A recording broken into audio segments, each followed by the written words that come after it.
Yes, I've got some good shit to tell you today, brothers and sisters. As I say, we're not gonna bullshit about it. We're gonna tell it just like it is.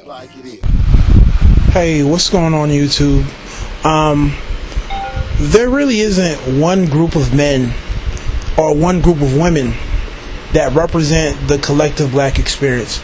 It's safe to say that we've grown to a point where you really don't have that. You may have a group that kind of overlaps a lot of the, smaller circles, and some that kind of do a better job at representing the whole picture, but you're not going to get one group that's going to cover everybody. So at best, all you can really do is advocate for the group you feel like you most strongly are a part of. And this is more so related to Black in America. Now, I feel like I am more part of the group of 18 to 25-year-olds from middle or lower or poverty-stricken environments, dark skin, who are actually doing things the right way, whether it's just working hard, going to school, staying away from crime, staying away from drugs. I'm part of that demographic, okay? And I don't feel like we're represented enough. If you look at Black in America, the only young dark-skinned black man was the boy who went to jail, right? Who got out, was trying to do the right thing, was in there taking classes, but got out, wasn't necessarily finding the type of work he wanted, and he went back to jail, right? So if you watch the show, you're going to see stories of people doing well across the board. But when you get to the age range of 18 to 25, dark-skinned black males, the way you feel is that, these men are in jail. That's what they do. They don't use education as an escape, right? All the other stories were pretty much stories about triumph and success, but that story representing that group of black men or that black experience showed that people of this group tend to fail. And that's my issue, and that's my problem. We still aren't represented. Our struggle still hasn't been documented for the world to see. It hasn't. And until I see that, I'm not going to be satisfied with everything that's going on, because I feel like we are part of this group that if we do well and we get better exposure, it means a whole lot more, right? If people's perceptions in terms of other blacks in the rest of the world tend to change up in terms of how they view me, then it means a lot for pretty much virtually everybody else in the spectrum of blackness. It really means a lot, right? It's different when you show an older black male, somebody who's older and more mature. Sometimes we get carried away with that, but they're not showing the young guy on the come up. They're not documenting what he wants to go through. That's why sometimes I don't know about Soledad, because even then she's afraid to touch colorism.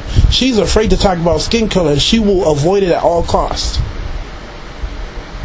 Right? So if you clearly watch the State of Black America, you'll notice that a lot of the successful people tended to be a little bit lighter in shade, except for some of the doctors on that segment in terms of black men's health.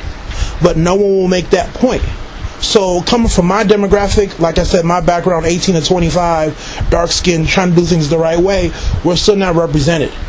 And to me, when you think of a black man, the scary black man, the face that everybody's, afraid of, right? It's us who come up.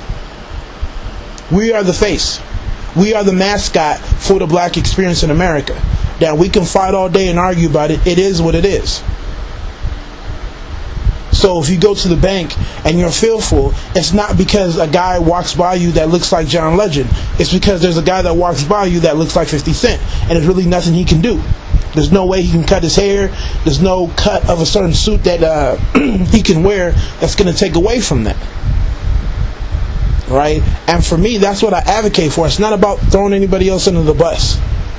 It's just about showing, right, to me, more in terms of the black spectrum. More. We are the ones in trouble. Whenever they're showing what black men aren't supposed to do, they have no problems in finding men from my demographic. No problems. But in terms of finding success, they'll typically show people who don't necessarily have it as tough as we do. And until, people put this story out there and Black America, stops being afraid necessarily to admit that men from this certain background pretty much have it the hardest, then things aren't going to change. It's not to say that we're tougher and we're better than everybody else, but it's just being real. Who represents you the best? What group of men, like if you had to pick one subgroup in Black America in terms of who you would like to see get better exposure, it would be this demographic. This would include so many other people. So many other subgroups, but we don't see it. Right? We want to deny it, but for whatever reason, right, when it's time to show images of the scary black man or black men not doing well, black men being failures, they know who to find. They know what demographic to look for. Right? So we're not changing the status quo.